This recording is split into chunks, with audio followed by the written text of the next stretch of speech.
আমার নাম মোহাম্মদ রামিজ। আমি সোদপুর থেকে এসেছি এভিলেন কম্পিউটারে একটি ডেস্কটপ বিল্ড করতে। এখানে আমাকে কিবোর্ড, একটি মাউস প্যাড, একটি স্পিকার গিফট দেওয়া হয়েছে।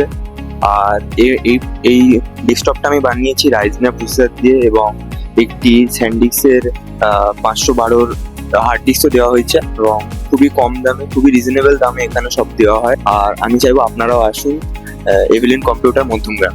মধ্যমগ্রাম স্টেশনে নামবেন, নেমেই দেখতে পাবেন এভিলেন কম্পিউটার্সের বড় শোরুম। প্রচুর স্টক আছে এখানে। তো আমি সাগর মল্লিক বলছি। কদিন আগে এভিলেন থেকে আমি একটা কম্পিউটার নিয়েছিলাম। তো প্রথমে বাড়ি থেকে একটা হালকা পাতলা হয়তো করার সমস্যা হয়েছিল, সার্ভিসটা ভালোই দিয়েছে। দাদারা আমাকে খুবই সুন্দরভাবে সার্ভিস করে দিলেন এবং একটা সেটাই গিফট দিয়েছেন যে স্পিকার। তো রাজীব ভাই এক কথায় আমার ক্যাবিনেটটা পুরোপুরিভাবে সমস্ত আপডেট করে দিলেন। তো আপনারা প্রত্যেকে ইভিলেন কম্পিউটারে আসুন। আমি এখন ইভিলেন্স কম্পিউটারে আছি, এখান থেকে আমি পিসি বিল্ড করিয়েছি, আর দাদারা আমাকে ফ্রি হোম ডেলিভারির সার্ভিস দিচ্ছে। তারা আমাকে ডেলিভারি করেছে, গাড়িতে করে পৌঁছে দিচ্ছে।